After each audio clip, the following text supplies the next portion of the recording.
Sandie Gustus is an author of a fascinating book called Less Incomplete. The book summarises the work of Waldo Vieira, consciousness researcher from Brazil, and provides a comprehensive view of out-of-body experiences and a kind of a wider consciousness outside of the physical body. Welcome, Sandie. Thank you very much. Thanks for having me on, Debs. Oh, you're very welcome. It was an absolutely fascinating book, one that I've actually bought for a number of my friends, and I've told everybody about. So I couldn't wait to interview you and talk with you in a bit more detail. Do you want to just give us a little bit of background about yourself and the book and IAC itself? Yeah, sure. So it was back in the 1990s now. I lived in Dubai for 4 years, and I moved from there to Geneva, where I spent another 4 years working with the UN. And during this 8-year period, I met and made friends with people from a very wide variety of nationalities and cultures and religions, and some of them introduced me to different avenues for my spiritual life. I had a very religious upbringing in Australia where I was born, but when I left home at 18, I stopped practicing my religion. So while I was in Dubai and Geneva, I learned transcendental meditation, I studied Reiki quite extensively and started having experiences with energy through that. I met Buddhists, and also a close friend had been very involved with the Hermetic Order of the Golden Dawn, which is an order active here in the UK in the 19th and early 20th centuries that practiced spiritual development and had a big influence on 20th century Western occultism. So my awareness of aspects of our existence that lay beyond what we could perceive just with our physical senses really began to open up. All of this was new to me, but I was very curious and interested to know more. Then, while I was in Geneva, I heard about a non-profit organisation in London called the International Academy of Consciousness, the IAC. The IAC is a scientific research and educational organisation dedicated to the study of the consciousness. And they use the word consciousness as a synonym of soul, spirit or self. So essentially the consciousness is us. You are a consciousness, I am a consciousness.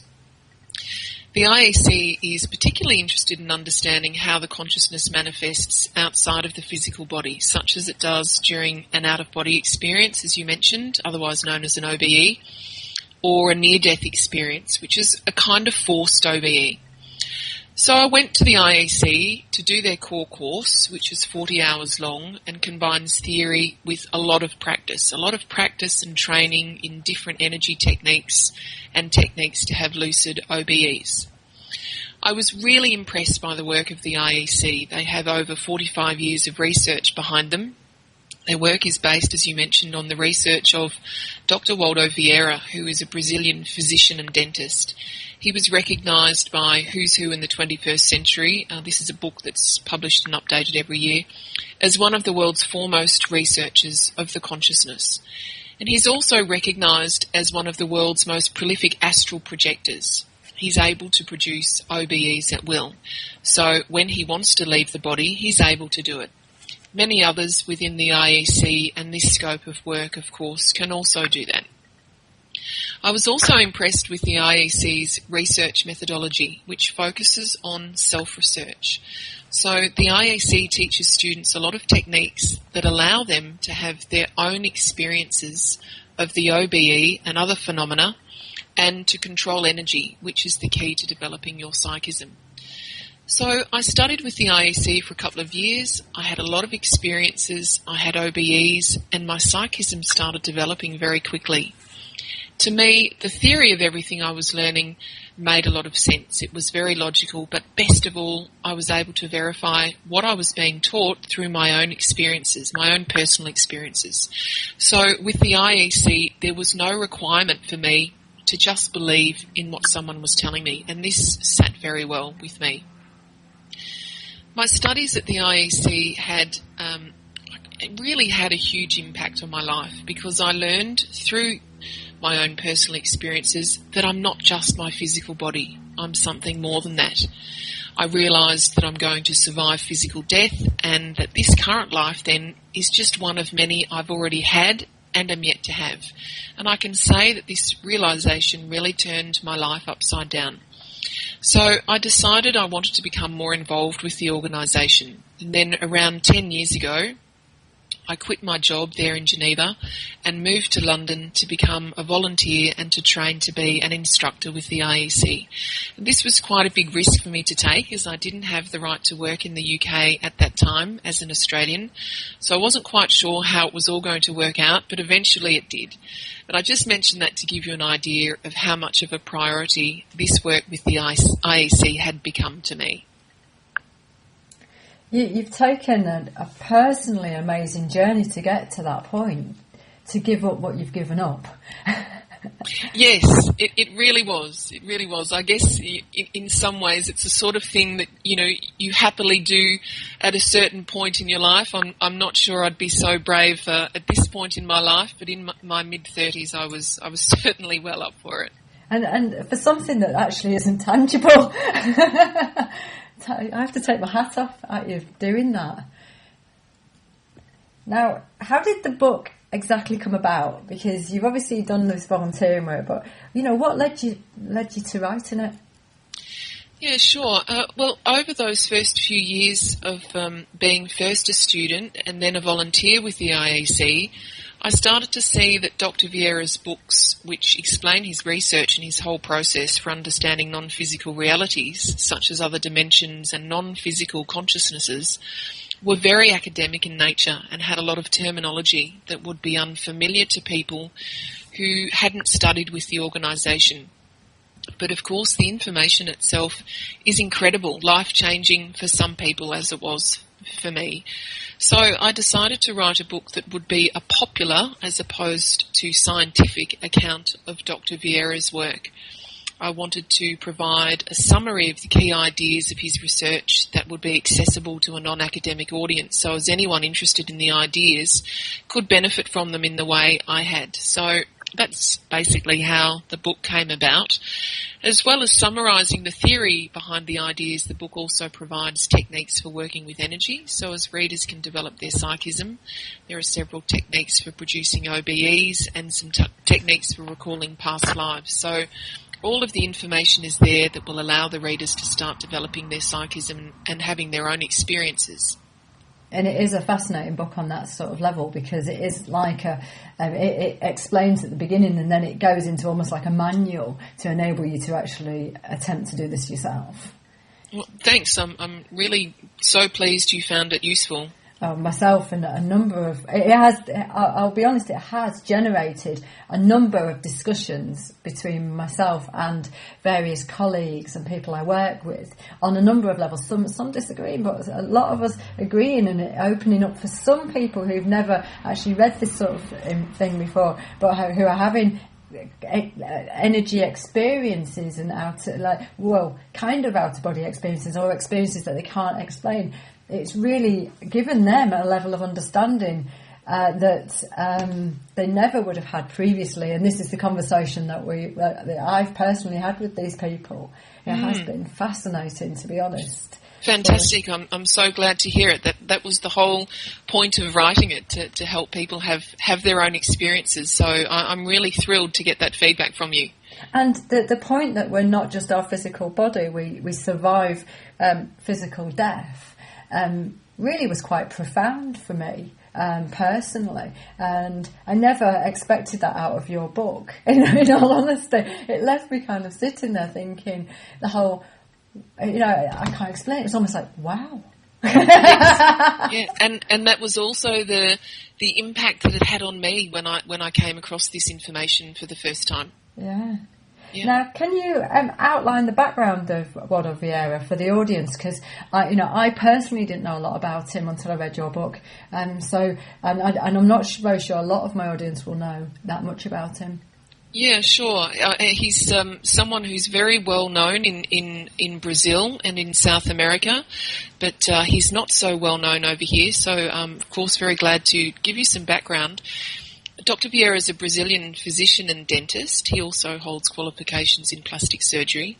He's, as I mentioned earlier, recognised as one of the world's foremost researchers of the consciousness and one of the world's most prolific astral projectors. So he first started having frequent lucid OBEs when he was 9, and they have continued his whole life, and he's now 80. But as a child growing up in rural Brazil in the 1930s, no one was able to explain to him what these experiences were that he was having. So when he went to university, he decided to dedicate himself to researching the OBE phenomenon concurrently with doing his degree in medicine. And in so doing, he quickly became aware that a vast amount of human experience lay beyond the reach of the conventional scientific paradigm.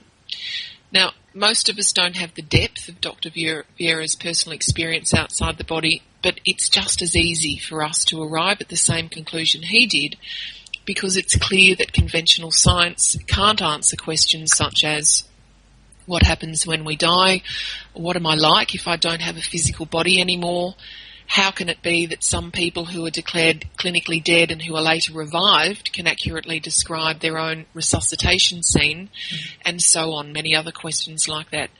But of course, it's not surprising that conventional science can't tell us the whole story about our reality, because it's trying to fit the whole spectrum of human experience, including what are commonly known as paranormal experiences, into a paradigm for existence that's already accepted, this being the materialistic paradigm. But for us, this isn't enough. When we talk about the consciousness, we need to go one step further beyond the conventional paradigm, because the consciousness is not physical. And this is what Dr. Vieira has done. He has expanded the boundaries of science itself in order to be able to research, understand, and explain what the consciousness is. And he did this by laying the groundwork for a more inclusive scientific approach to studying the consciousness. And this necessitated devising a new paradigm, and he called it the consciential paradigm. So the consciential paradigm encompasses the conventional scientific paradigm, but it takes science that one step further by recognising that our reality is multidimensional. So the consciential paradigm acknowledges both the physical and non-physical aspects of our existence. And within this new paradigm, the OBE is the tool that allows the individual, that is the consciousness, to be both the researcher and the object of study. In other words, the OBE allows the consciousness to observe and study itself. If we want to study paranormal phenomena, bioenergies and psychism, the best way to do that is to work with energies, leave the body, go to the non-physical dimensions and see everything that's going on firsthand. This is the easiest way to get answers about paranormal phenomena. In 1986, Dr. Vieira formally proposed the science of projectiology with the launch of a 1,200-page book called Projectiology. It's quite a remarkable reference book. It has a bibliography of nearly 2,000 entries sourced from 28 countries and 18 different languages, so it's very comprehensive. And then in 1994, he published the bases for the science of conscientiology in a second book entitled 700 Experiments in Conscientiology. And the consciential paradigm is the foundation on which these two new sciences are based. Just to explain what conscientiology is, this is the science that studies the consciousness, investigating its properties, attributes, capacities, phenomena, lives, and bodies of manifestation, of which the subtle or astral body is just one. And conscientiology is hierarchically structured into a set of 70 subdisciplines, and these subdisciplines are all sciences. There are people dedicated to researching all of these, both alongside Waldo at his research campus at the Iguaçu Falls in Brazil, where he's based, and in other organisations associated with his work, such as the IEC. I'll just give you, Debs, a couple of examples of some of these disciplines to help kind of bring this to life so as people can understand a bit more clearly what I'm talking about. So one subdiscipline, for example, is paraphysiology. Para, of course, means everything that's not physical. So paraphysiology looks at the physiology, the characteristics of the astral body or the subtle body and the other bodies of manifestation of the consciousness. Communicology, another subdiscipline, studies how we communicate in other dimensions and how we communicate across the dimensions. So, for example, can a non-physical person communicate with me? Yes, through telepathy, through psychophony, which is when a medium is used, or through synchronicity, for example. Can I communicate with a non-physical person? Yes, I can. Another subdiscipline is cosmoethics. Cosmoethics describes a code of ethics for behaviour outside the body. We need cosmoethics because human ethics or morals are relative, meaning they are subjective and relevant only to a specific group of people or to a specific culture, religion, or maybe a political group. So we need some guidelines then for what is appropriate behaviour outside the body. This is really an important subject for us at the IEC. Another subdiscipline, parabiology, studies both parazoology and parabotany. So this includes non-physical animals and plants, some of which we will recognise and some that will be new to us in the physical dimension. Just to give an example, Dr. Vieira once had an encounter out of the body with a kind of miniature giraffe that he found to be quite intelligent. He was able to communicate with it through telepathy. But one of the most important subdisciplines of conscientiology is projectiology, which is dedicated to the study of the projection of the consciousness, that is the OBE, and to bioenergies. If anyone's interested, the complete map of the 70 subdisciplines is in the book Projectiology that I mentioned. So I've really only just defined 4 or so of the subdisciplines, but there's a mountain of research on all 70. So I think it's interesting just to mention at this point where all this information about these 70 subdisciplines comes from. Comes from a multitude of sources. Again, they're all listed in the book Projectiology, but to mention just a few, it comes from Dr. Vieira's personal library of 63,000 books and other items about the consciousness and associated paranormal phenomena. It comes from over 1,100 lucid projections that Dr. Vieira recorded and analysed between 1941 and 1985. It comes from ideas and experiences that he gathered from regular meetings with teams of other lucid projectors belonging to various organisations that he founded along with others in Brazil. And the information was also drawn from direct contact that Dr. Vieira had outside the body with non-physical individuals who were, in previous lives, lucid projectors like him. Some were also authors, and Dr. Vieira came into contact with them when he was studying their work.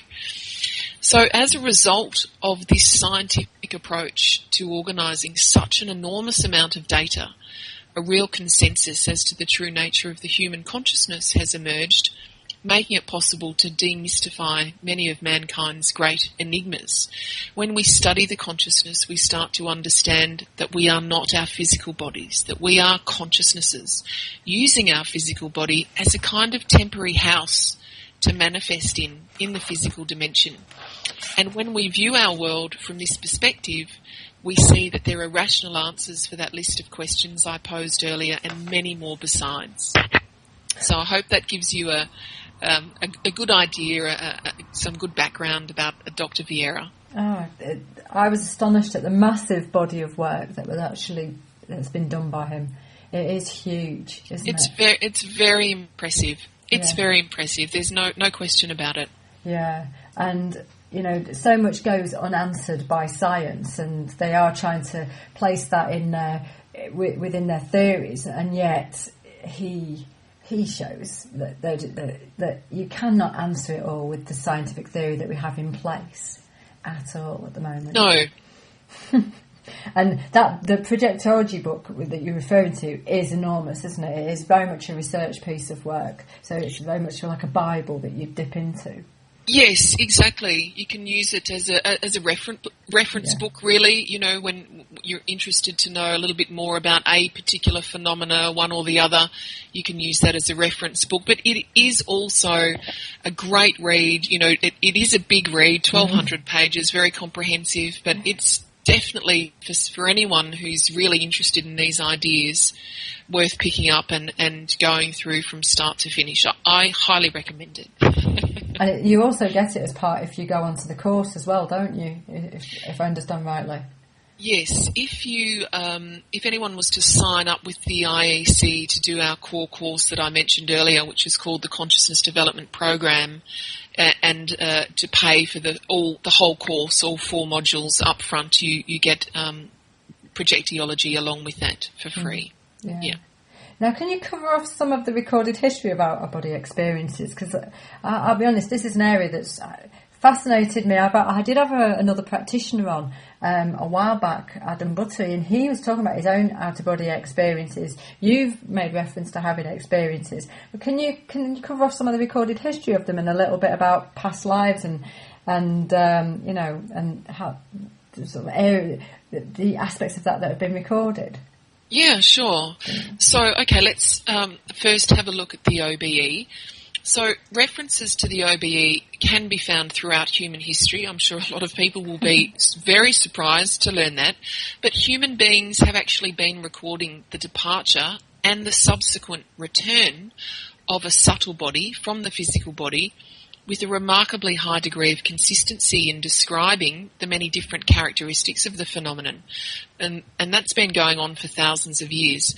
What's interesting is that these records show that the phenomenon is common to people of all cultures, socio-economic strata, genders, languages, nationalities, religions and civilizations. So this is a phenomenon that's common to all people. The very early evidence of the OBE appeared in ancient Egypt between 3,000 and 5,000 years ago. The Egyptian priests were aware of the existence of the astral body. They called it the Ka, that's spelt K-A. And references to the OBE later appeared in ancient Greece through the writings of a number of philosophers, including Plato and Herodotus. Cases of conscious projections are also well documented in the Bible. During the Middle Ages, due to the repressive influence of the Spanish Inquisition, the OBE was studied and practiced in secret within esoteric and occult movements, and information gathered about the phenomenon was not made available to the general public. And this need for secrecy contributed to the fabrication of many myths and untruths about the dangers of astral travel that persist today. In the 18th and 19th centuries, however, a number of pioneers in this field of study brought the OBE to the attention of a much wider society with the publication of a number of books. And chief amongst them were the Swedish philosopher Swedenborg, the French novelist Honoré de Balzac with his novel, it was an autobiographical novel called Louis Lambert, and of course the Frenchman Allan Kardec, who was the creator of Spiritism. And then there's the current laboratorial period, which began in the 60s and 70s with experiments performed by researchers such as Charles Tart, Carlos Osis, Janet Lee Mitchell and others. To give you an example, in one of the classic experiments with lucid projection that Charles Tart conducted in 1966, a subject known only as Miss Z was used. And Miss Z was a young woman in her 20s who was a regular projector. So Miss Z lay in the dorsal position in a laboratory with various electrodes attached to her head and body to measure brainwave activity, her REM, that's the rapid eye movement, her heart rate and blood pressure, etc. And a randomly chosen 5-digit number was placed on a piece of paper each night on the 4 consecutive nights of the experiment, and this was hidden on a shelf about 1.5 meters above Miss Z's head where she couldn't see it. From the 2nd to the 4th nights, Miss Z reported seeing the wall clock, which was also above the shelf and out of sight, and the times that she indicated correlated with strange and unique brainwave patterns, along with the total absence of the rapid eye movement that accompanies dreams. On the final night, she accurately reported the hidden number. So, that was a fantastic result for the experiment. And the results of this experiment really highlighted that lucid projection is not a dream, but a specific state of consciousness different from the familiar stages of sleep, dream, other altered states of consciousness, and of course this experiment also provided some evidence that it's possible to capture information from the physical dimension while having an OBE, and that the OBE itself, therefore, is a real event. Another very important book that created a lot of awareness of the near-death experience, which, as I mentioned earlier, is a kind of forced OBE, was Raymond Moody's groundbreaking work on the near-death experience entitled Life After Life, and this was published more than 30 years ago now. Life After Life was roundly criticised by the mainstream scientific community, who dismissed the NDE as a type of hallucination resulting either from lack of oxygen to the brain at the moment of clinical death or as an effect of medication. But despite all this scepticism, more than 13 million copies of the book have sold, suggesting that people all around the world have been interested to learn of the consensus among large numbers of people who have had NDEs with regards to the sensations they experienced at the moment of death, where they went when they left their physical body, who they encountered, and what perceptions, capacities and levels of awareness they had while in this non-physical state. Waldo Vieira also, in the book Projectiology, he lists a number of historical figures who were known lucid projectors. Among these, I'm just interested to mention this because I'm sure a lot of people will be familiar with these names, but included in this list are the writers Emily Bronte, George Eliot, D.H. Lawrence, Alfred Tennyson, Virginia Woolf, William Wordsworth and Ernest Hemingway. Other lucid projectors that listeners might be familiar with are Robert Munro, Cy Bubba, Olaf Johnson, Ingo Swann and Sylvan Muldoon. So that's gives you some background and history to the OBE in terms of past lives, because you asked about that also. An enormous amount of research into past lives was conducted by the late Dr. Ian Stevenson. You might have heard of him. He died just a few years ago now. And his work was so interesting, Debs. He investigated over 2,500 cases of reported reincarnation and adopted a scientific approach that enabled him to separate actual real-life experiences from beliefs and claims that were not substantiated. So his approach was to construct a case history of each individual by corroborating the life of the personality remembered with existing historical data such as medical and civil records, and also by interviewing people still living who remembered the previous personality and who were able to confirm the stories that the person claimed to have lived. The subjects of Stevenson's work were mostly children who professed to remember previous lives, and most of them came from countries and cultures that believe in reincarnation. Several themes emerged in Dr. Stevenson's study. One of them was that often the children would exhibit a phobia that was somehow related to the cause of death of the previous personality that they remembered. Some of these children exhibited the phobia before learning to speak and so couldn't explain the phobia in the context of the remembered life to the family. Just to give you one example, one subject, a Sri Lankan girl, demonstrated two phobias as a child, one of water and the other of buses, and her parents could not explain them. Over time, as the girl learned to talk, she began to describe a previous life in which she had died at the age of 11. And she said that she had gone out to buy bread one morning and the road was flooded and a passing bus splashed water all over her, and when she stepped backwards to get out of the way, she fell into a paddy field and drowned. And so that was the explanation then for her phobia of water and buses. I'd like to read you one other story from my book. I have it here with me just to give the listeners an idea of Dr. Stevenson's work. So to quote from my book here, one of his files tells the story of Hasim Koybasi, a Turkish man who had died in a post-election riot in Turkey in 1963. Hasim's post-mortem report showed that he had died from a bullet that had entered his head behind the left ear. The bullet almost emerged on the right side of his neck, but the examining pathologist had to make a small incision to extract it. Many months later, a female relative gave birth to a son, Metin Koibasi, who was born with birthmarks corresponding to the entry and exit wounds of the bullet that had killed Hasim. Developing a tendency that was common in other children in Stevenson's study, as he grew older, Metin became extremely vengeful towards the man who had shot Hasim. Once intent on shooting him, he had even tried to take his father's gun. So these are just two examples of Dr. Stevenson's work, but there are so many more. Another person who has contributed a lot to the understanding of past lives is Wagner Allegretti, who's the president of the IEC. Wagner's been researching this phenomenon for many years, and he wrote a book called Retrocognitions, an investigation into the memory of past lives and periods between lives.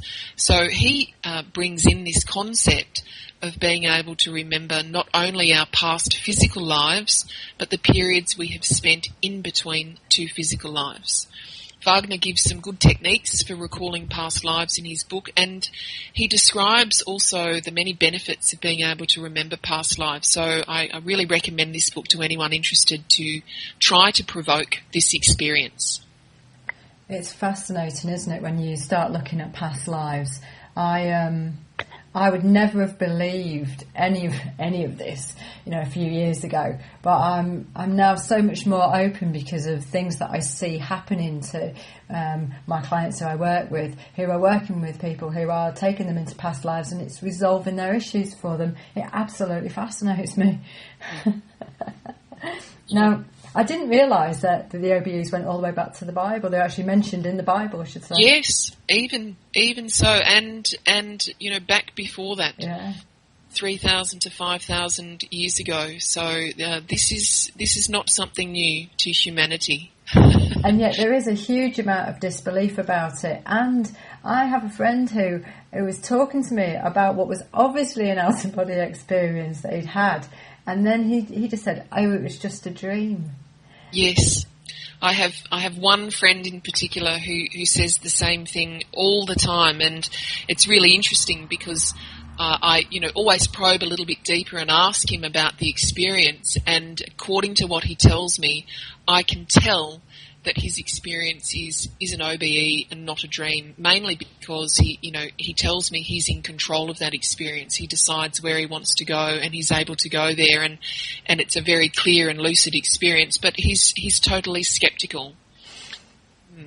And it is interesting about the scepticism, because I do think that far more people are having these experiences than actually are recognising them, and they're actually talking about them, I should say, openly. Yes, I would definitely agree with that.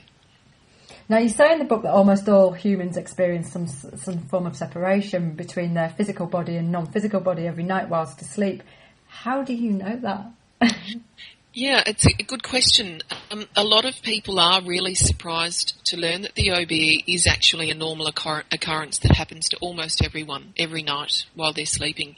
And this happens, it's not dependent on whether we want that, on how we live our lives, on our belief system, or on whether our religion acknowledges it or not. It is as natural as sleeping and breathing. So every night, everyone experiences a minor disconnection in which the subtle body, you understand, right, Debs, what I'm referring to when I say the subtle body? The astral body is another, yeah. So everyone experiences every night a minor disconnection in which the subtle body separates just slightly from the physical body. But you rightly ask, how do we know this? We know this is happening because those people who are lucid outside the body, they see their family, their partners, their children, and even their pets asleep in this state, just projected slightly outside of their bodies as they're leaving and returning to the physical body. So you're saying that people are actually seeing them do that? Yes. So what happens is some people, I would say the majority of people, when they're separated, when they're having this disconnection between the physical body and the subtle body, they are floating just above the physical body, but the majority of people are asleep in that condition. So they're not conscious, they're not lucid. And that also explains why, of course, they don't remember that happened when they wake up in the morning. They've got no idea that this is going on. But a smaller percentage of people are lucid when they're outside of the body. And as they're leaving their own physical body and coming back to their physical body, they see their partner, their kids in the next room, their pets and so on, just slightly projected and floating and sleeping outside of their body. Fascinating. Yeah. And you say it happens several times a night, not just once. Yes, exactly. So sometimes, for example, something that would help people to understand that that's happening, do you ever, for example, you're going to sleep at night and maybe you've fallen asleep already and you have this jerking and jolting and it kind of wakes you up? Yeah. Sometimes that happens because you've been floating just a little bit outside of the body and then the astral body comes back into the physical body again and you jerk and jolt and it might wake you up. Or perhaps you're out of the body and you have this falling sensation. That falling sensation, it might just be a dream, or it could be that the subtle body is returning to the physical body. Sometimes that can happen quite fast and you wake up and your heart's pounding quite quickly and you can get a little bit of a fright with that. So those are just some examples that can perhaps demonstrate to people that this is actually happening. Now, you said in reference to my friend who didn't believe that the ability to control what you're doing out of the body is how you differentiate between the outer body experience and the dream. Is that the only way you differentiate? No, there are a number of very clear criteria actually that allow us to easily differentiate an OBE from an ordinary dream. This aspect of being able to control the experience, of course, is one. So let me mention a couple of others. This will really help the listeners to analyse and evaluate their own experiences and to discern what was an OBE and what was a dream. But an OBE is an objective reality, such as when you capture information while outside the body that you're later able to confirm when you've come back to the body. Let me give you an example of what I mean by an objective reality.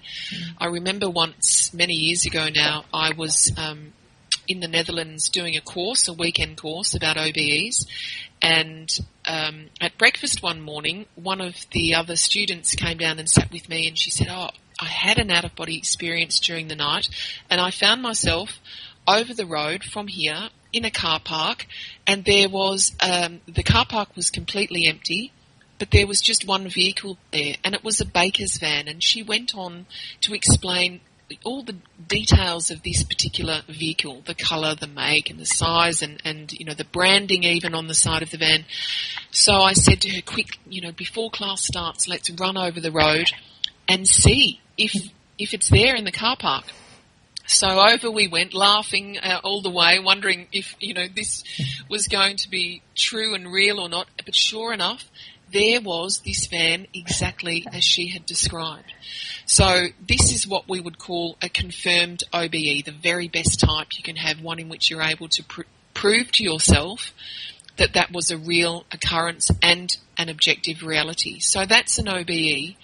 A dream, on the other hand, is not an objective experience. Images and situations are products of the imagination or nightmares and are often lacking, as you would know, in rationality and coherency.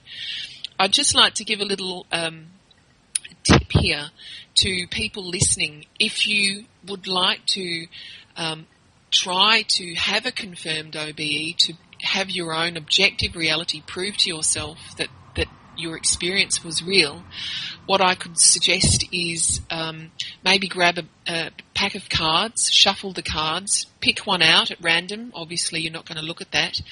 And using blue tack, stick that to your bedroom window facing outwards. And then when you try to have an OBE, if you succeed and find yourself out of the body, go to the other side of the window and read the card. And then when you come back to the body, you can, of course, go and check if what you saw outside of the body matches up with the card there on the window. So that's just a way that you can do that. Just to give a couple of other criteria that will help people to distinguish an OBE from a dream. When you have an OBE, you can experience various sensations when the astral body detaches and takes off from the physical body. Some examples are numbness, so your whole body or just part of the body might feel numb. You might experience what is known as auditory or olfactory hyperacuity. So this is a very heightened sense of hearing or heightened sense of smell. To give an example of that, I remember several years ago I was teaching a class at the IEC and we were on the 3rd floor of a building, and when the practical session finished, one of the students said he overheard a conversation that was taking place between two people who were down outside the building on the ground floor, but he said it felt to him like they were shouting. So this is an example of the very heightened sense of hearing in terms of the smelling. Maybe you will smell bread that's baking in a baker's shop, a mile away, something like that.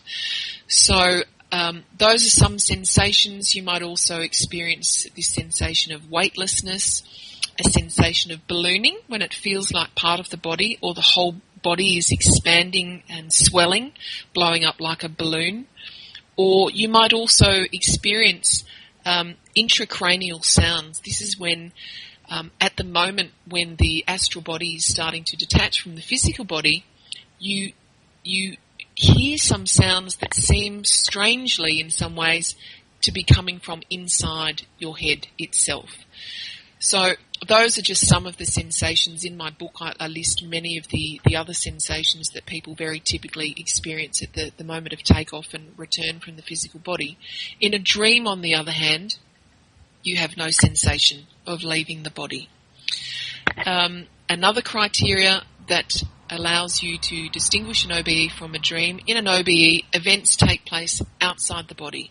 So someone who's projected can even see and touch their own physical body, whereas a dream takes place inside the physical body. And just one last example there, in an OBE, any kind of sensorial stimulation causes the silver cord, which connects the physical body to the astral body, to retract and causes the consciousness to return to the physical body.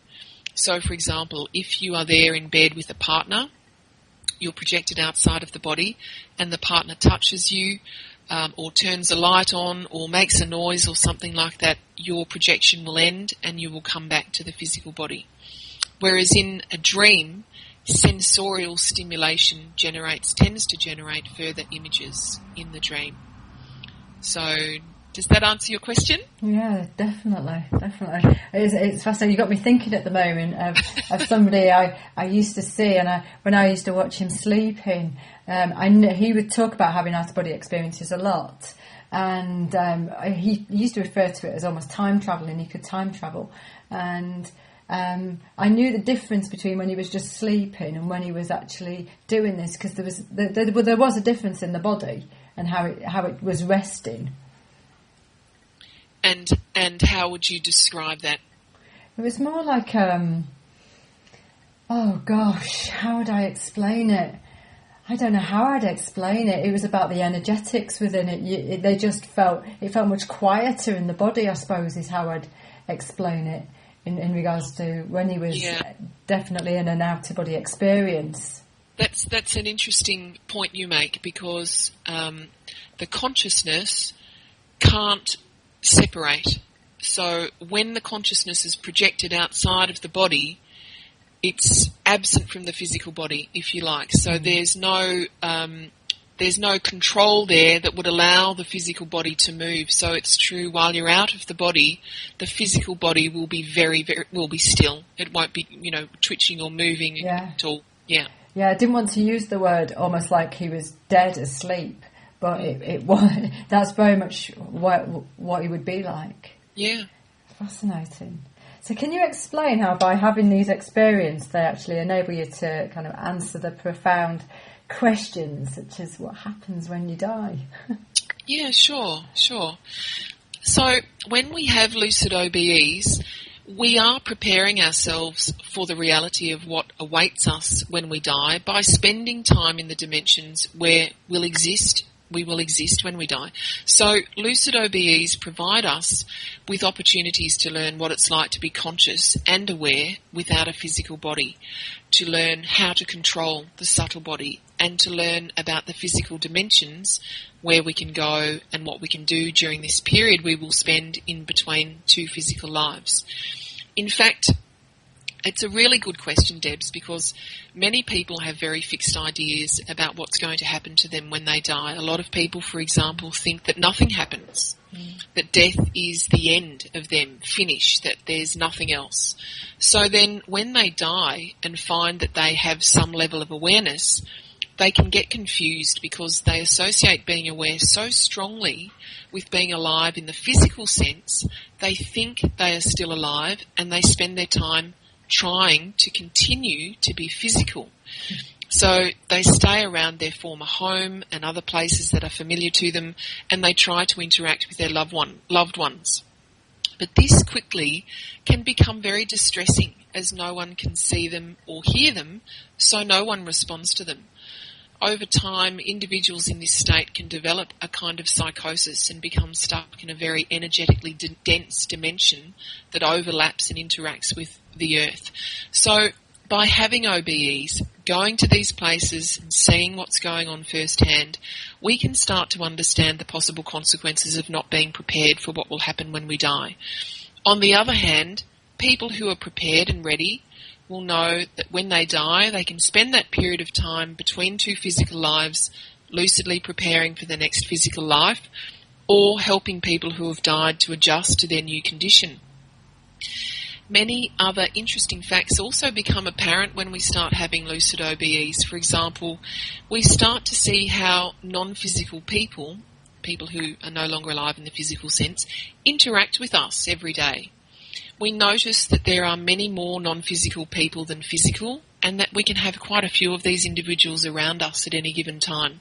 Some are there to assist us, to help us when we need, and they might do this by bringing about what appears to be a positive synchronicity that can help us in some way, or they might prompt someone to say something to us that is a positive message and gives us an answer to a problem, for example.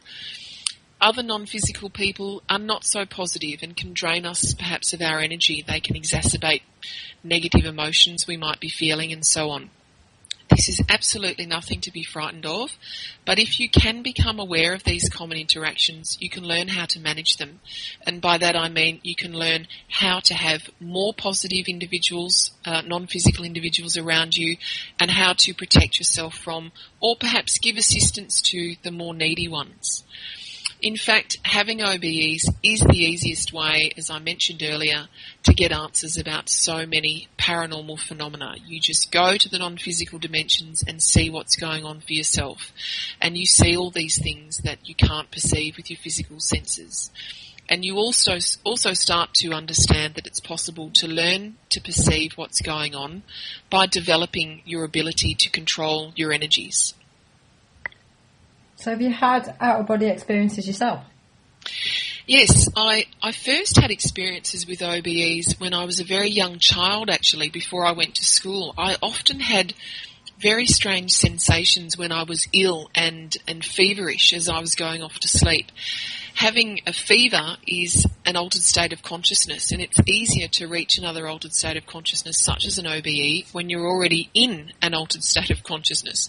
So I used to have these ballooning sensations when I was little, where I felt myself blowing up like a balloon. I also used to have the sensation that I was kind of undulating, floating up and down in a strange way, and then I would find myself in the night sky where I could see the stars. Of course, I didn't know then, but I know now that it's quite common to experience these sensations, among others, just prior to projection, when the subtle body is starting to detach from the physical body. And so that's all I remember of those experiences. And then at a certain point, I just stopped having them when I was still very young.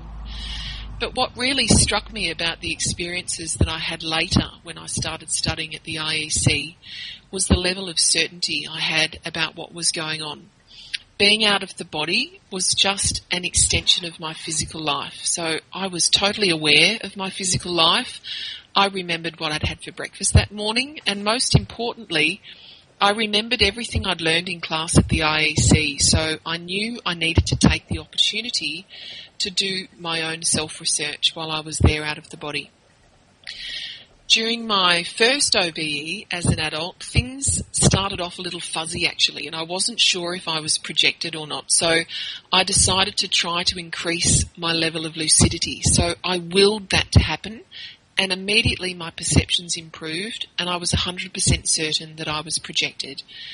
So mainly, I wanted to show myself during that OBE that I was in control of the experience. So I found myself, when I kind of became, much more lucid out of the body, I found myself hovering quite high above a beach. So I decided to go down and stand on the beach, and immediately that happened. Then I decided to hover just a little above the beach and then above the water, and all of these things happened immediately I thought them. So it was really that first OBE as an adult, very simple in some ways, but at the same time it enabled me to know beyond any doubt that I was something more than just my physical body. In another OBE, I again just found myself lucid out of the body in my bedroom one night, quite near a big window that had no curtains on it. This was right up against the bed. And all of a sudden, I noticed a whole group of non-physical people on the other side of the window peering in at me. And my very first thought was that if this happened in the physical dimension, I'd be terrified.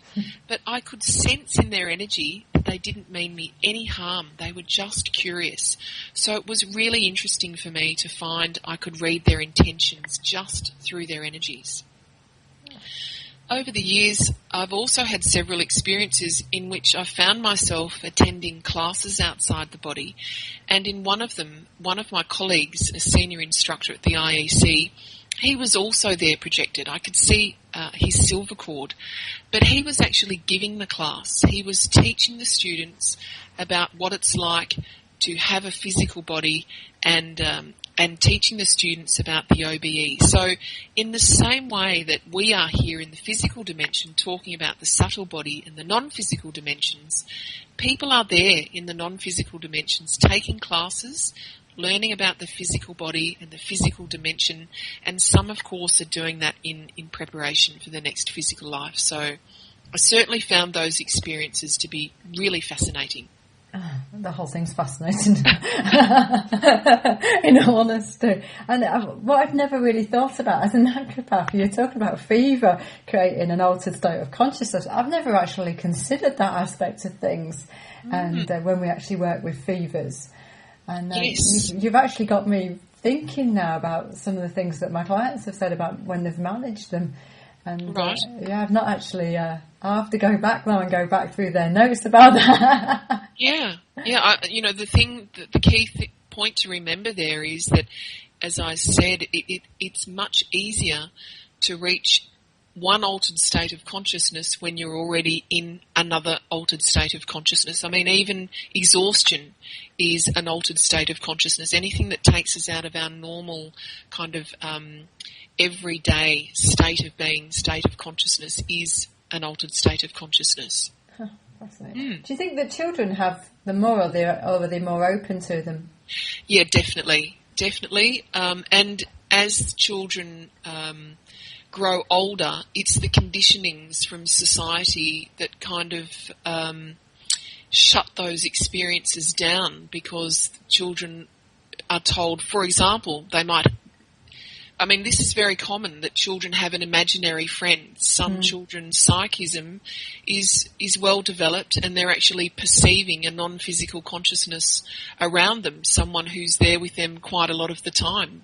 But their parents tell them, well, that's your imaginary friend. It's not a real friend. And so over time, with all of this, constant feedback from people that these things aren't real, they believe that they're not real as well, and their abilities tend to kind of shut down, which is such a pity.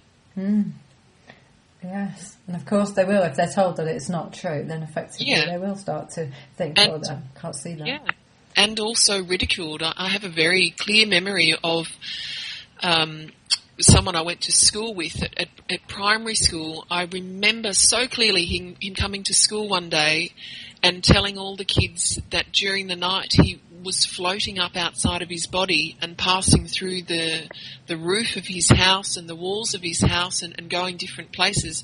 He was completely ridiculed by the other kids at school. But even then I remember thinking, I know that's right. I know that's true. And I would go home and night after night after night trying somehow to have an OBE. But of course I didn't know how to make that happen like I know now. So how have these experiences impacted on your current life? Yeah, they've really had a big impact on me. When I first started studying with the IEC about 12 years ago now, having my own experiences with OBEs and also with psychism changed my life in a very profound way, because I really did learn in a way that I can never deny to myself that I'm not just my physical body. I'm something more than that. I can never go back now to thinking anything else. So this means that when my physical body dies, I don't. I will continue on in a more subtle body, but I will still be me. I'll still have my own individual personality and character. I'll still have my strong traits and my weak traits. And understanding that, plus the fact that it's clear that we don't have just one physical life, but many, gets you to thinking, okay, if I've already had many, perhaps even hundreds of physical lives, and I still have hundreds ahead of me, then what's the point? What is the purpose of this current life? Am I just repeating habits, repeating a way of life, repeating mistakes from my previous lives? Am I doing anything different? Or am I stuck in a kind of multi-serial rut where I exist within the safe confines of my comfort zone, never challenging myself, never taking risks, and therefore not growing or evolving as a person? These are the sorts of questions I started asking myself, and I got to thinking that I needed to do something purposeful, something worthwhile, something meaningful with this life, that I needed to contribute my time, my energy, effort, skills and resources to helping others in some way. So at that time I was there working at the UN in Geneva. I had a well-paid job, a comfortable life. I travelled a lot and so on. But I quit my job and I moved to London to become more involved with the work of the IEC. I trained to be an instructor and I taught for around 6 years. I wrote my book and I've always been very involved with the marketing of the IEC London's courses.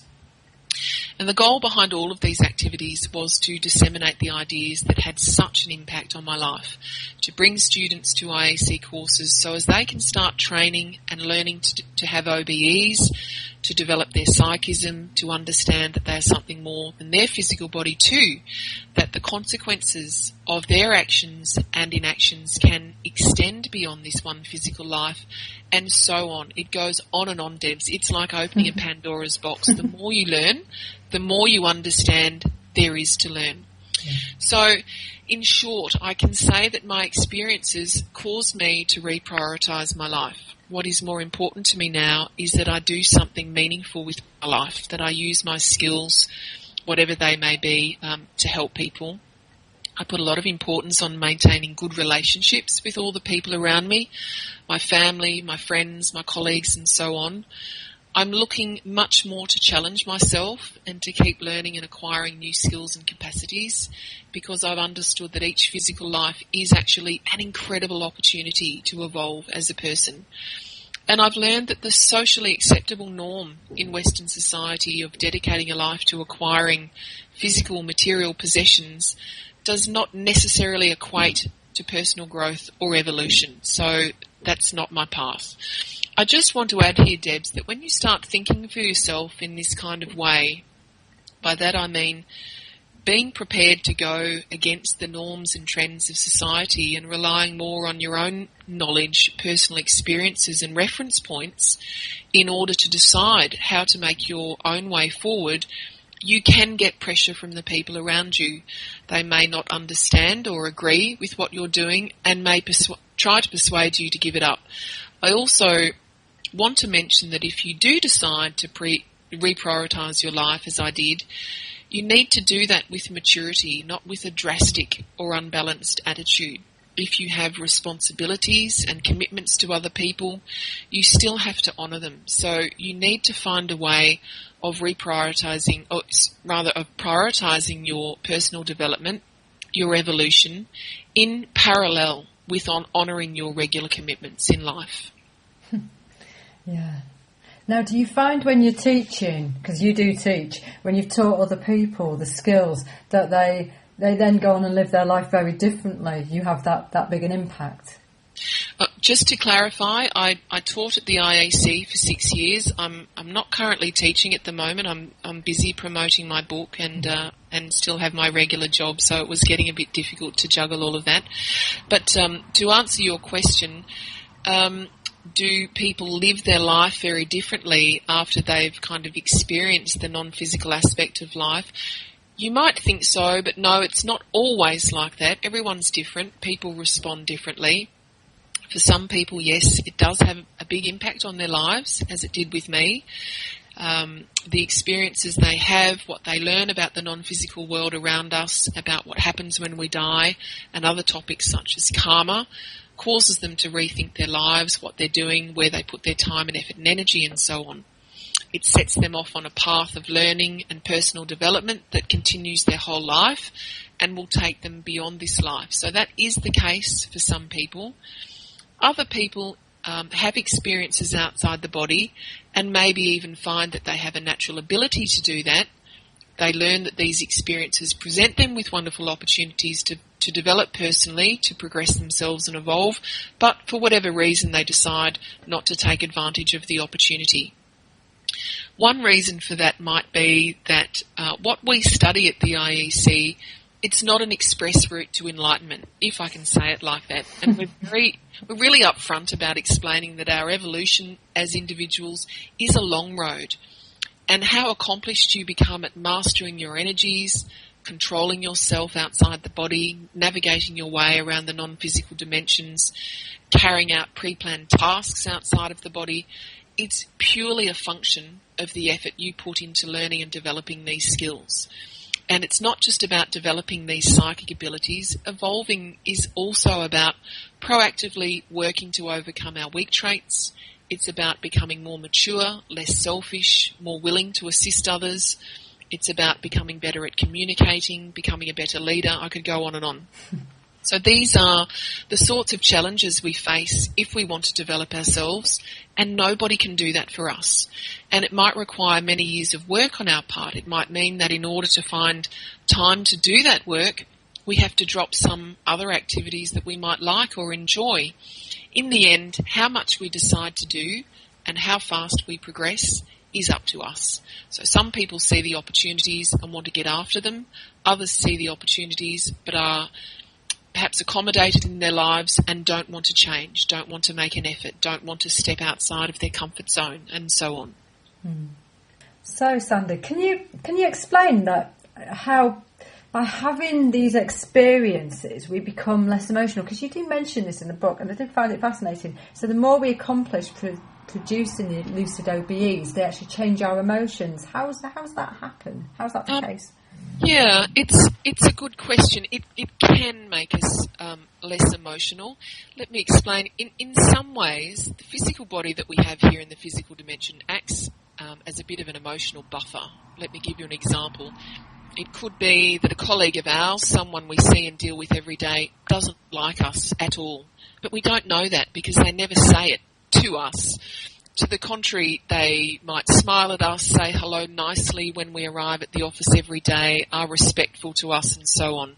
But it's not like this outside the body. There, we have no physical body to hide behind, and all our thoughts, emotions, sentiments, ideas and intentions and so on are carried in our energies.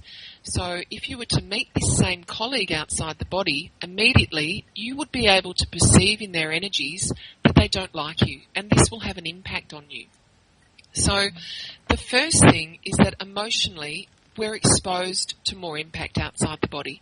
The second thing is that if we get emotional outside the body, this can cause the projection to end. So, for example, if you were to meet a loved one who had passed away during a projection and you became overwhelmed with your emotions, you'll end up back in the body. Some people, when they first realise they're projected, they get very excited, but this too is an emotion and can cause the projection to end. Or maybe something unexpected happens while you're out of the body and you just get a surprise. Again, this can send you back to the body. So in order to stay outside the body and have projections that are long enough for us to learn something, first we have to learn to control our emotions when we're projected. And the best way for us to practice that is to start trying to control our emotions when we're inside the body. Try to see how many days you can last without crying or without losing your temper or having a low mood. If it's 10 days and then something happens, start again and try and last 11 days and so on. But I'm not talking here about repressing your emotions. Controlling your emotions is not repression. Controlling your emotions is about learning that our emotions don't always serve us well. They can diminish our rationality, cloud our judgment, cause us to make poor decisions and so on. So the more adept we become at having lucid OBEs, the less emotional we will be. You don't have one without the other. Does that answer your question? It does, yeah. Now, what really inspired me with your book is the personal development aspect of it. And my show is very based on that. On that kind of solution focus to a certain extent, which might sound a bit odd, but it's an interesting point that we spend the period between our lives preparing for our next physical life if we are aware enough. Therefore, we enter our life with a purpose and a life plan. And therefore, by having these out-of-body experiences and becoming aware, we can in effect become aware of our life plan. Can you explain and expand on that aspect for the audience? Because that had me fascinated, and that is what hooked me in to your book far, far more than any other aspect. Okay. Yeah, well, firstly, there's nothing odd about your question. In fact, you've hit on the real purpose of learning to have OBEs and discovering who you are beyond the physical body, because the purpose of it is to develop ourselves, to progress, to advance ourselves, to evolve. Every living being, in fact, has this innate instinct to better itself. So if, as you said, a person is lucid between lives and aware of the evolutionary process that is natural to all consciousnesses, he or she is often motivated to take advantage of what physical life offers to advance their evolution, to resolve some karmic debts from the past, and to contribute towards the evolution of others. In this case, the person could participate in the analysis and planning of their forthcoming physical life. So this planning isn't done in isolation. We don't do this on our own, but it's overseen by a team of more advanced, more evolved individuals that we refer to as helpers. That's the term that we use in conscientiology. Helpers have all sorts of different specialties and tasks that they carry out in the non-physical dimensions, and as their name suggests, they are dedicated to helping others, and they do this 24 hours a day. But some helpers' area of specialisation is assisting with the development of these life plans. So let me give you an example of how the actual planning might work. The key consideration that's taken into account when putting together the life plan relates to the conditions that will optimise our evolution. Who might be the most suitable parents for us? Can they provide us with a decent education? Which potential life partners can support us in our goals? What nationalities and cultures can provide conditions that are optimal for us? Often, the helpers give us 2 or 3 options of where and to whom we could be born. They may even get involved in creating some synchronicities that allow our future parents to meet if they haven't done already, which is something very interesting to think about. Yeah. And then we choose the option that we want. But while you might choose, let's say, option A, as it will provide you with an opportunity to address certain aspects of your development that you think should be prioritised, the helpers may call other points to your attention that you didn't think were so important and would best be addressed by, say, option B. So while they don't impose anything on us, the decisions are primarily ours. They are there to help us see the bigger picture. So let me give you some examples of different kinds of life plans. I want to do this so as the listeners can really get a clear picture of what we're talking about here.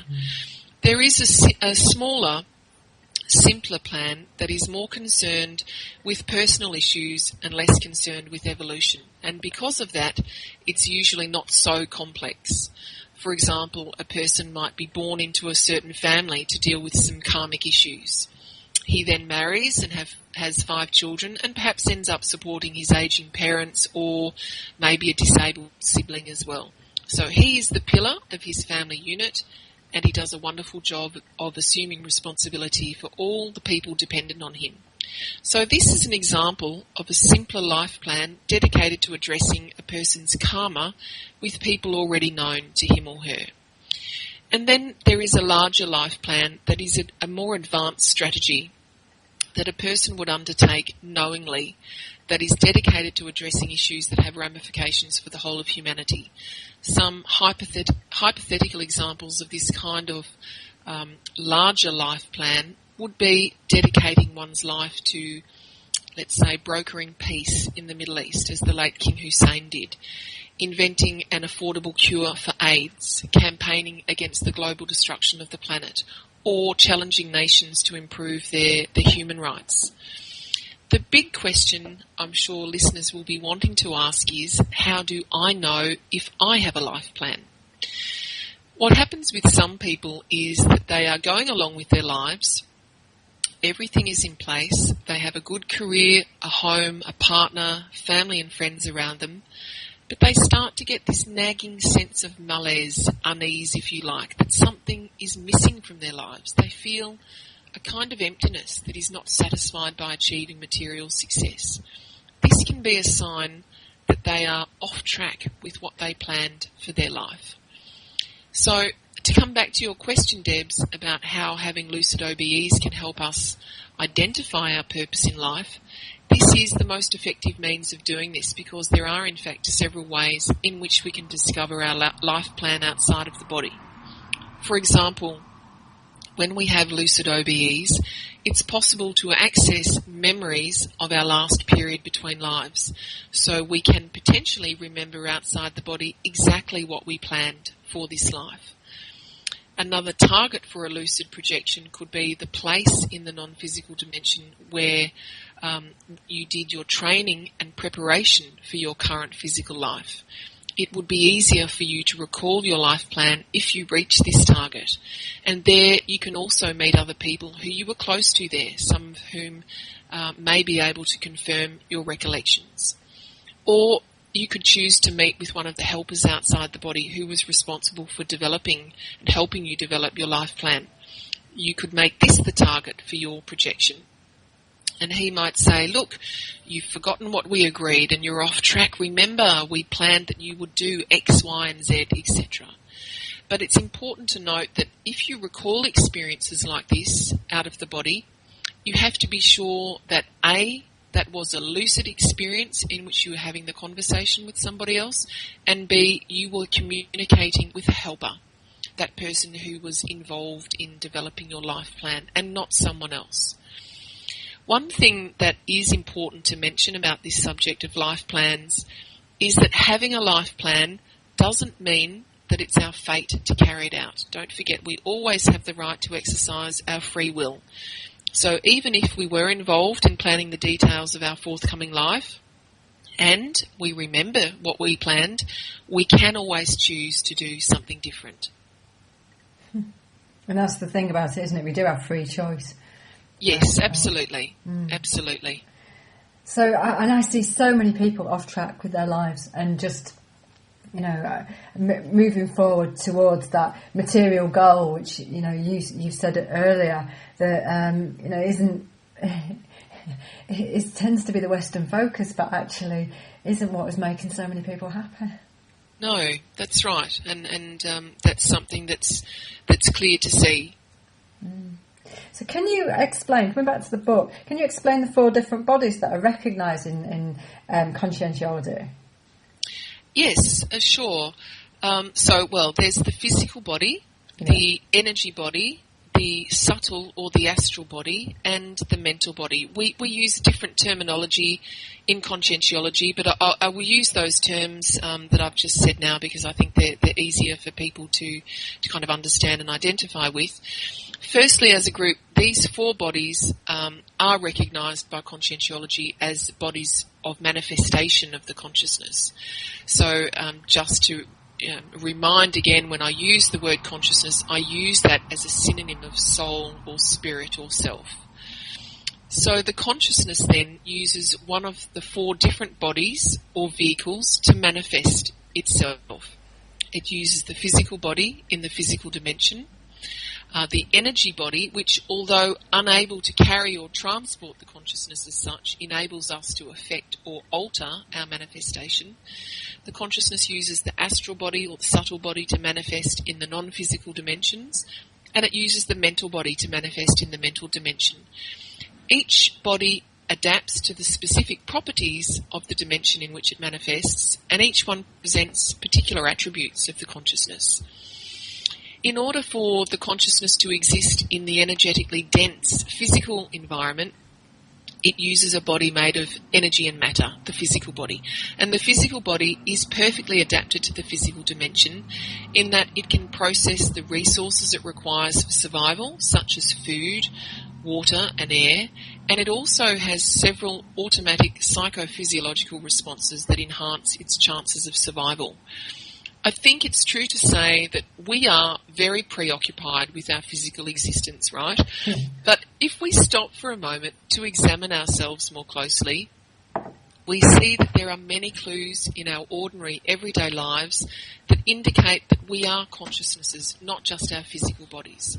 For example, the way we sometimes think and feel can be driven by experiences such as emotions, mental insights, and energetic connections, none of which are physical, none of which we can see, touch, measure, or quantify. The consciousness, so that's a little bit about the physical body. The consciousness also has an energy body that is roughly the same shape as the physical body, only slightly larger. The part of the energy body that visibly extends beyond the physical body is known as the human aura. The energy body is not, as I was saying, it's not a vehicle of the consciousness per se, but an interface between the physical body and the astral body. When the physical and astral bodies are in a state of non-alignment, such as occurs during a projection, part of the energy body forms what is commonly known as the silver cord. And the silver cord connects the consciousness to the physical body when it's projected into other dimensions. Although the energy body is not officially recognised by conventional medicine, it has long been acknowledged by traditional Chinese medicine and is a vital component of several complementary therapies such as acupuncture, acupressure, homeopathy and Reiki. The energy body, it's not static, but it constantly absorbs and externalizes energies in a process of exchange with other living beings and with the natural energies produced by the environment, the air, water, earth, plants, food, and the universe. And this process of energetic exchange sustains the energy body. It's also responsible for the energetic replenishment and balance of the physical body. And mostly this exchange takes place while we're asleep and, as I was saying earlier, slightly projected out of the body. And this also explains why we feel refreshed after a good night's sleep. And this exchange of energy mainly takes place via a number of energetic vortexes within the energy body known as chakras. So that's a bit about the energy body. The astral body, which is known in conscientiology as the psychosoma, that's the term we use for it, is the vehicle used by the consciousness to manifest in the non-physical dimensions. So the non-physical dimensions are obviously where people most often find themselves there during an OBE, and this is also where we go when we die. And many people have reported encountering loved ones who have already passed away during a projection in the non-physical dimensions. And this is more commonly experienced during a near-death experience. And such experiences can be very powerful because they allow us to verify that we are something more than just the physical body, that we are in fact immortal. According to Dr. Vieira's extensive personal experience and his research, which is corroborated by the results of many other researchers, due to the subtlety of the energies in the non-physical dimensions, the consciousness is significantly less limited in the astral body than it is in the physical body, and because of this presents characteristics that are remarkably different. I go into these details in some depth in my book, but to give some examples, the astral body is indestructible. It can't be destroyed. It can be luminous. It creates a glow around you that illuminates the physical environment. It can permeate physical things. This is the characteristic that allows us to pass through physical objects like walls, furniture, even physical people. But this characteristic also means that you can't grab anything physical when you're outside of the body. Your hands just pass through any physical objects.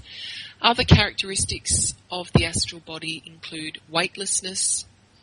You can have 360-degree vision. You can communicate using telepathy, and you can change your appearance or be invisible. Usually what happens is the astral body takes on the same appearance as the current or most recent physical body, because most people have a very strong attachment to the present or most recent human form. That's how they, very much how they see themselves. In terms of, just to talk a bit about the mental body now, in terms of density, the mental body, or mental soma as it's known in conscientiology, is the most subtle body of manifestation. The mental body hosts the consciousness during an OBE in the purely mental dimension. And during this kind of an OBE, a mental projection, the consciousness acts in an isolated manner, without the physical body, without the astral body or the silver cord. But it is secured to the astral body via a kind of formless connection that we refer to as, in conscientiology, as the golden cord. I can say that the characteristics and attributes of the mental body lie well beyond the model for existence widely accepted by conventional science. A unique attribute of the mental body, for example, is the complete memory of the existence of the consciousness. So when manifesting in the mental body, we are able to access all of the details and information relating to our past lives and periods spent between lives.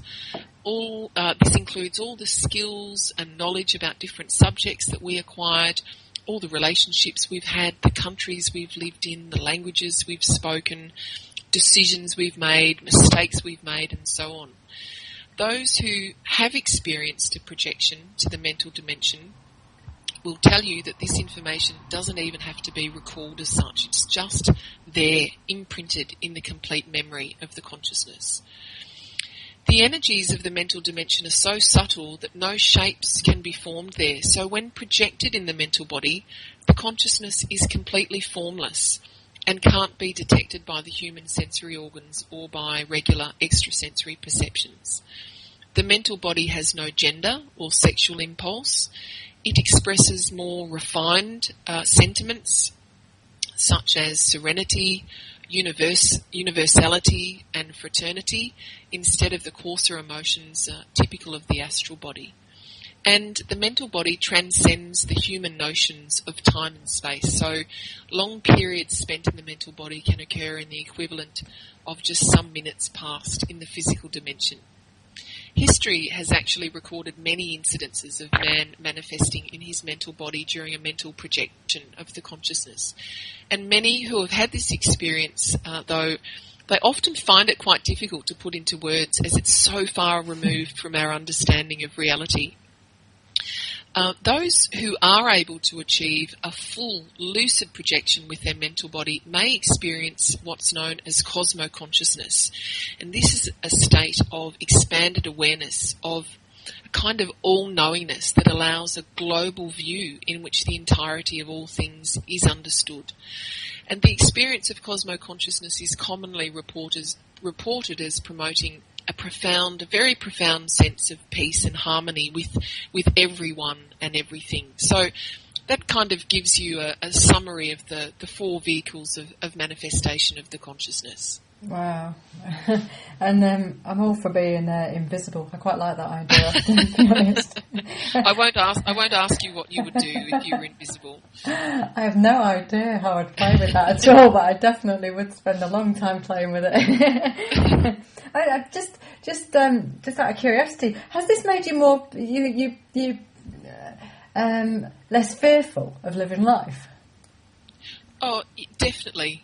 Yes, the whole experiences of being outside of the body, makes you less fearful of life in all sorts of different ways, because you do understand that you are immortal. Yeah. You're never really going to die. Even if the physical body dies, you know that you will continue on in the non-physical dimensions. And I see that very much as just being a kind of change of address, if you like. Yeah.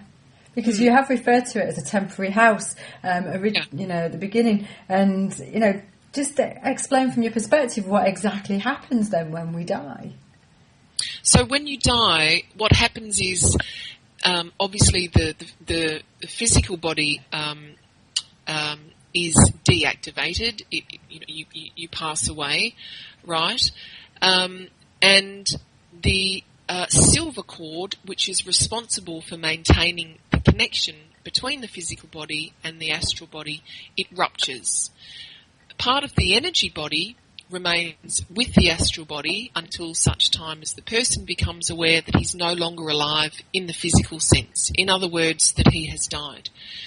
But then when this realisation occurs, that the person is, no longer alive, he discards the energy body, and we call this discarding of the energy body the second death. So the first death is when you lose the physical body, the second death is when you lose the energy body. And at that point, the person returns to the original natural condition of being non-physical, of being a non-physical consciousness. It can take hundreds of lives to develop this level of multidimensional awareness, however. The reality is that the majority of people who are not prepared for life after death, they don't completely discard the energy body once they've died. But once a person has passed through the second death, only the astral and mental bodies remain.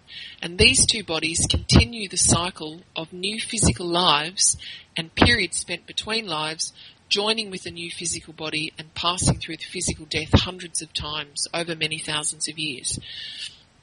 So as we've just said, when you look at death from this perspective, we really see that it's not the end of us. Physical death is not the end of us. When the physical body dies, we just go and exist somewhere else for a period of time.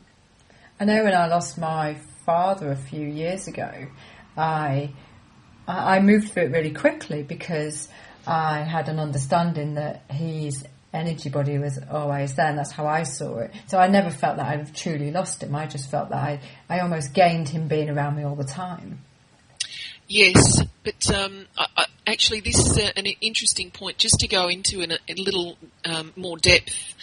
As you've mentioned it, I mean, the ideal really is if someone hasn't realised that they are no longer alive in the physical sense, as I was saying, they will still have with them some part of the energy body, and that kind of keeps them bound to the more energetically dense dimensions. So the ideal condition is that the person becomes very lucid and aware of their condition, i.e. they know they're no longer alive in the physical sense, and it's then, as I was saying, at that moment that they pass through the second death, discard the energy body, and a filter effect kind of comes into play. It allows them then to access the more energetically subtle dimensions. Yeah. So in the book you talk about helpers, and which was really quite interesting for me, because I'm always told that I'm surrounded by people, and lots of people who are psychics will tell you that you have a number of people around you if they're doing like your cards and things like that. Can you expand on what and who these are from your perspective, and how synchronicity fits in with them? Yeah, sure. So helpers are probably more popularly known as angels, guardian angels, Other terms people use are spirit guides or mentors. So helper is the term that we use in conscientiology. But helpers are not mystical beings, as is commonly thought. They are just like us, actually, only they're in a better condition, more advanced, more evolved. But they've had physical lives like us before, and they will have physical lives again. So some people currently living among us were helpers during previous periods between lives. So let me describe some of the behaviours for which helpers are known. Their whole reason for being, their raison d'être, as their name suggests, is to help others. So their area of speciality is assistance. Their intention is to assist in all situations, and they're able to fulfil their intentions in most cases. Another behaviour, while they genuinely care for us, they're not dependent on us, and they don't create situations in which we become dependent on them. And one of the ways they do this is by actually not helping us every time they can, or they could. So while they have the ability, the capacity to solve most of our problems, if they were to do that, we would end up becoming reliant on them. But they understand that it is only in making our own decisions and dealing with the consequences of our decisions that we grow. So they help us when it's necessary and appropriate, but otherwise they just kind of step back and monitor us. Another important thing to understand about the helpers is that they work in discreet ways. They won't, for example, show themselves to us. If we could see them all the time, we would probably be calling on them for help all the time. And exactly, they're not learning how to help ourselves. Helpers are also, they're not demanding of us. They don't demand that we improve or develop ourselves. It's always our choice. So again, we were talking earlier about our free will. So they're utterly respectful of our free will.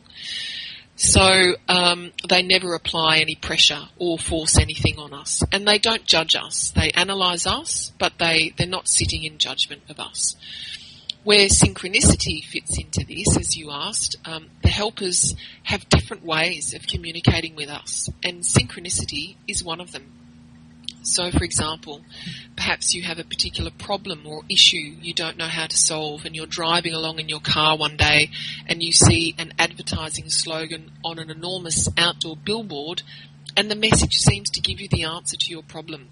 Helpers sometimes work to create or bring about these kind of positive synchronicities as a means of communicating with us. An example of synchronicity that I give in my book relates to a friend of mine who was holidaying in Phuket in Thailand with his girlfriend and their daughter when the tsunami struck on Boxing Day in 2004. I'm sure you remember that. Mm-hmm. When my friend told me what had happened and how they all managed to escape, it seemed to me an incredible series of synchronicities which may have been sponsored by the helpers.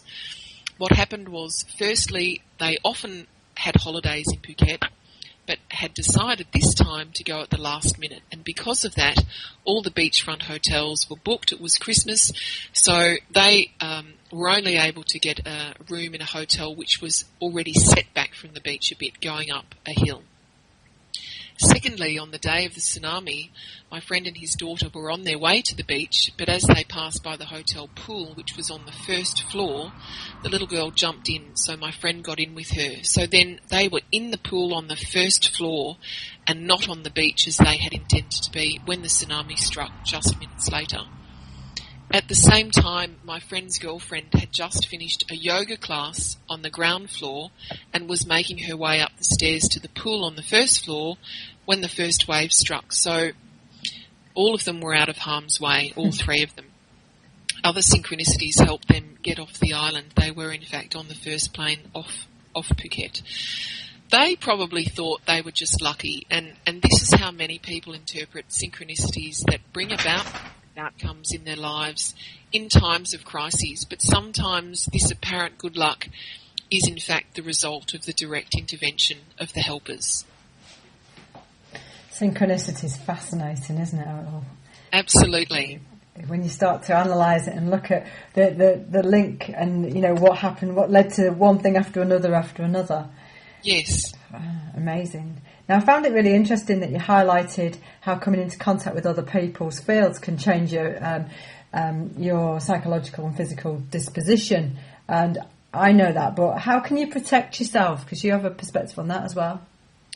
Yes, so just to make it clear to the listeners, when you talk about other people's fields, what we're referring to are their energetic fields. To give a bit of context here, so as what we're talking about makes sense. We each of us have an energetic field around us, and our energies don't exist in isolation, but are infused with our thoughts, emotions, intentions, and ideas, and so on. So our energetic field carries all of that information about us. And our energetic field isn't static. I was talking about that earlier, but it's constantly exchanging energy with others and with the environment. If you're energetically sensitive, when you come into contact with someone else's energies, in other words, you exchange energy with them, and their energies are not compatible with yours, they can affect you in different ways. That can affect you in different ways, including physically. So, to answer your question, how can you protect yourself from being negatively affected by someone else's energies? Dr. Vieira devised a few different energy techniques that are used for various purposes, but one of them is a very powerful technique for self-protection, and it's called the vibrational state. I describe this technique in full in my book. Anyone can learn to do it. It usually takes some time and practice to be able to produce a vibrational state at will, but the benefits make it well worth the effort, because when you produce a vibrational state, you create an energetic shield around you which protects you from the energies of others. There are also many other benefits of being able to master this technique, and it is also in itself a technique for leaving the body. So I would encourage anyone who's interested in developing their psychism to learn how to master the vibrational state. It is interesting, all of that aspect. You know, there's lots of science which shows how, you know, you interfere with each other's energies. Yes, and so, I would definitely say anyone who's interested in learning how to master their energies, it's well worth going along to the IEC, because we have, I'm going to talk just at the end of the program a bit more about our core course there, but in every single class that we do there as part of our core course, we train the students with energies, and I've mentioned the vibrational state, but there are a couple of others as well, and among the three of them, they help us enormously in all sorts of different situations, not just to protect ourselves, but in many other situations as well.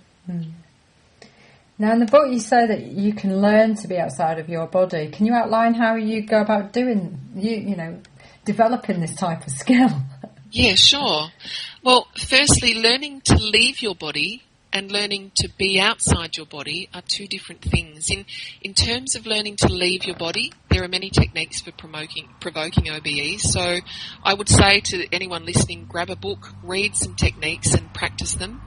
There are half a dozen or so techniques in my book.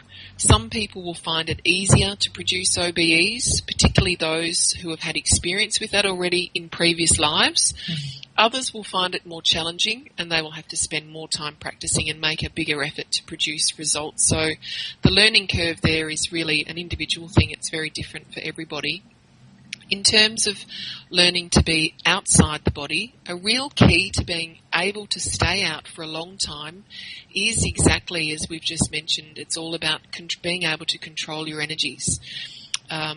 We've just been talking about the vibrational state. There are a couple of other techniques, and being able to master all these techniques is key to being lucid outside the body and in control of ourselves and our experiences. Another important factor, as we already talked about, is being able to control our emotions outside the body. And then, like anything else, Debs, we learn with our experiences. So we learn, for example, that what we think outside the body is we create our reality for ourselves with our thoughts. So let's say you decide you have a particular target in mind of where you want to go outside the body. It might be a physical target, and you find yourself lucid outside the body. You start thinking of your target, but then you have a passing thought about some work you have to finish at the office. You will find yourself at the office instead of at your target. We can also learn how to increase our lucidity outside the body. We can learn how to help others in many different ways. We can learn how to defend and protect ourselves if we're feeling uncomfortable. Although I would say it's very unlikely that anyone would find themselves in that kind of a situation. So Debs, how much you learn, how proficient you become outside the body is very much a function of how much time, effort and energy you invest in developing this capacity. In the end, it's a question of how much you want that. It's a question of how strong your will to achieve that is. Yeah, fundamentally that's what it comes down to, doesn't it? What is the experience you want to have here? Yeah. Now you say to prioritise your evolution, and I love that phrase. I absolutely love it, and it's because it's totally true. Everyone else talks about personal development. No, you talk about you have to prioritise your evolution, which is such a bigger statement. Can you outline the benefits of actually practicing and developing the skill? Yes, well, the purpose of all these things we've been discussing, learning how to have lucid OBEs, learning how to control our energies, recall past lives, develop our psychism and so on, is to improve ourselves, to progress, to evolve, and to help others to do the same. So what are some of the benefits of evolving? We start to overcome some of our weak traits, some of which we will have suffered from for many lives already. If we manage to overcome them, then great. It means we won't suffer from them this life or in the future lives. Another benefit, we start to identify and produce more from our strong traits. Sometimes we aren't really properly aware of what our strong traits are and how they can help us to evolve. We start thinking of ourselves not as this one physical person that we are in this life, but as consciousnesses who have had many lives already and who have many lives ahead of us. So then we are much more mindful of the karmic consequences of our actions and inactions in relation to others, and are much more likely to behave in ways that are more ethical, more correct, and that will have more positive consequences for others and therefore for us. Another benefit of evolving, we start developing skills for dealing better with our relationships. We understand the importance of overcoming any hurts, resentments and misunderstandings with others, and we have the maturity to be the one to initiate resolving any issues and problems in relationships with the people around us. Another benefit of evolving, we concern ourselves less with the material success. We understand that no matter how many possessions we accumulate throughout our lives, we can't take any of them with us when we die. What matters when we die is if we can look back over our lives and see that we have grown as individuals, improved ourselves, stepped up to the challenges, fulfilled our potential, and hopefully helped others to do the same. This is the real currency of life, and this is what will give us the satisfaction of knowing we achieved something worthwhile with our lives. So in prioritising our evolution, we offer ourselves, if you like, a profound opportunity to increase our self-awareness, our self-confidence, our balance and maturity, and to really fulfil our potential. So we offer ourselves the opportunity, as the title of my book says, to be less incomplete as a person. Sandie, this has been a truly fascinating interview, and your book has had a profound effect on me and how I'm living my life, and the fact that I now feel I'm immortal. Right. In some respects. Can you just give the audience some understanding of how they get in touch with you, how they find your book, your website, contact details, the IAC, the courses? Sure. Thank you for the... Firstly, thanks for the feedback on how my book had an effect on your life. I'm just so thrilled to hear about that. That was exactly the reason I wrote the book, to bring these ideas to the awareness of people who are looking for them and who can really benefit from them in the way that I did. If anyone's interested to know more about my book, they can read about it on my website, which is just my name, sandiegustus.com. That's spelled SANDIEGUSTUS. People are welcome to email me via that site as well. There's also a lot of information about my book on Amazon. About the IAC, there's a whole host of information about our organisation on our website, which is www.iacworld.org. We have offices all around the world, and I would highly recommend people coming along to our offices and getting involved with our courses there if they're interested, particularly to develop the practical side of the learning experience. Because, firstly, I can say if people are interested to come along to the IAC, our offices all around the world offer regularly free lectures. In the UK here, we hold those free lectures almost every Monday night at 7:30. And this is really an opportunity for people to come along, meet with the instructors, meet with the volunteers, hear about our work, find out about our organisation and what we do. And then we also, all of our offices offer this core course that I was talking about, and this is the one that really had such a fundamental impact on my life. It's called the Consciousness Development Program, the CDP, and the CDP is divided into, it's a 40-hour course, divided into 4 modules of 10 hours each. And each module then is further divided into 4 classes of 2.5 hours each. And in every single class, we train, we do energy exercises with energies to start developing our psychism and practicing those 3 different energy techniques that I was talking about, the vibrational state and the others as well. And then from Module 2 onwards, every second class in the CDP is a practical class. And so what happens in the practical class is the instructor will give 2, 3 or sometimes even 4 techniques for provoking an out-of-body experience. So those techniques are explained in a lot of detail. And then we have the blow-up mattresses there and the blankets and cushions. We turn the lights out, and the students lie down, and they've got 60 minutes to practice one of those techniques for leaving the body. And then when the 60 minutes is up, the instructor puts the lights on, everybody sits up, and we have a discussion. What happened? What didn't happen? Did you leave the body? Did you not leave the body? What perceptions did you have? Did you perceive perhaps some helpers around you trying to help you get out of the body? So a real discussion then is generated to try and help the students make sense of the experiences that they had. And if they didn't have any experiences at that time, the instructor's going to help them to understand perhaps what is keeping them inside the body. Maybe they have some subconscious fear of the unknown that they weren't aware of, or maybe they have some blockage in a chakra that's really keeping them inside the body.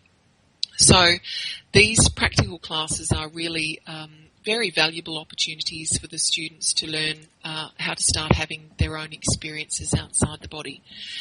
So that's the core course that we do, but the IEC also offers a whole range. In fact, we have over 100 other courses that we offer that go into one particular topic in a lot of detail. Some of the classes are 3 hours long, some are 6 hours long. So that really also gives the students an opportunity to really deepen their understanding on any one particular subject. So I hope that gives the listeners, Debs, a real flavour of what we do at the IEC. It's very comprehensive. Today I've been with Sandie Gustus, author of Lesson Complete. This has been truly, truly fascinating. Thank you so, so much, Sandie. Thanks, Debs, very much for having me on. It was absolutely my pleasure.